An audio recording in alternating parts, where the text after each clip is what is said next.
Hello YouTube, this is Tyler from TylersReelFishing. Today I'm going to be explaining to you guys what I do to pre-fish for a lake that I've never been on before. What I do kind of to research the lake and just to get a lay of the land so that when I go to the lake I'm not lost. So I have a tournament coming up on Lake Belton. It's a lake I've never been to before, so what I do is I go to Lake Belton on Google and I go to the images. I can see right here that it is a highland reservoir, rocky structure, steep shorelines, and of course blue clear water. So I can already kind of start formulating patterns in my head. And so as soon as I see pictures of what the lake looks like, I think of lakes that I've fished before that are like that. So then I think of, oh, my home lake of Lake Travis that I live on. So I Google images Lake Travis. And I see here, this is a photo of Lake Travis before we had our drought.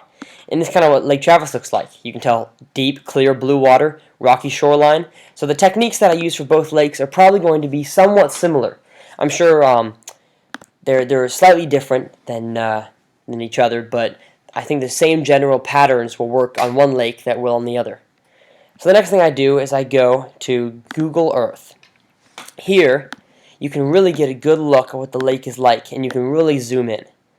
So if I was to zoom in on, I don't know, this shoreline right here, zooming on in, I can definitely tell this is a rocky lake.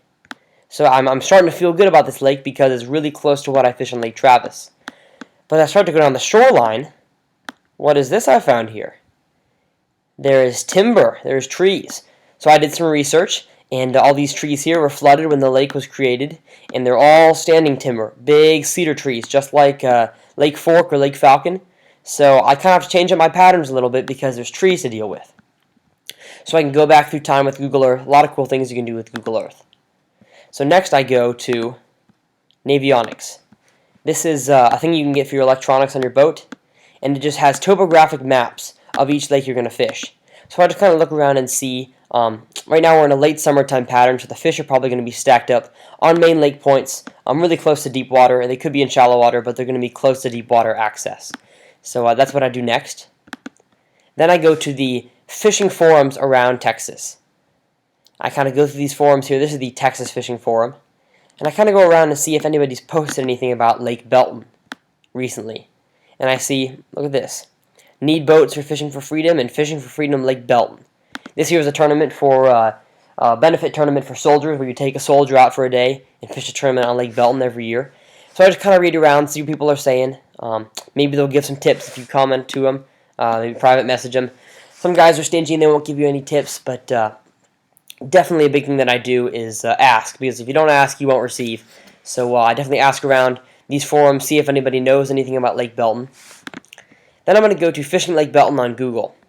And what comes up for me first is the Texas Parks and Wildlife. I'm sure your state that you're in has its own Parks and Wildlife department. And I go to the current fishing report. Now this fishing report here is not going to be very detailed. As you can tell, black bass are good on spinnerbaits in coves near structure. So that's not a very detailed report, but it might start you off on the right track and lead you to spots that you might think have fish. Next I'll go to TylersReelFishing right here on YouTube. This is my channel. If you have not subscribed yet, please do so. That'd be awesome. And join the 1,361 subscribers. Get me to 1,500. That'd be awesome. So I search Fishing Lake Belton.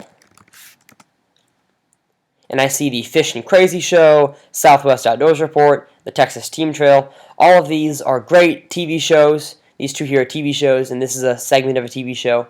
So there's plenty of great videos out there for most lakes that'll lead you in the right direction as to what baits to use. Sometimes you can tell when these videos were posted, what type of season they're in. So you can tell when this one was posted, the Fishing Crazy Show, August 31st.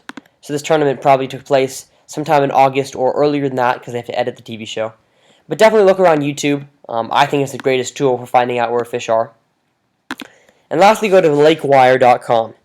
This is an up-and-coming app. It's like a website/app. It's like Facebook for fishing. So create an account and sign in. And a cool thing you can do is you can go to a lake. So text Belton is Belton Lake. Click on that, and you can see all the posts of people that have posted lately about the Fan Series Championship. That's where I'm fishing. And if someone asking, has anyone been on Texas Belton lately? As you can tell, 6 people have replied. Just a really cool website. But I think one of the coolest things they have is a weather forecast. So you can click here, and it shows you the weather for the next few hours and the weather for the next 4 days. So as you can see here, we have sun, the moon for the nighttime, and then tomorrow morning we have sun, and around 5 p.m. a storm comes in.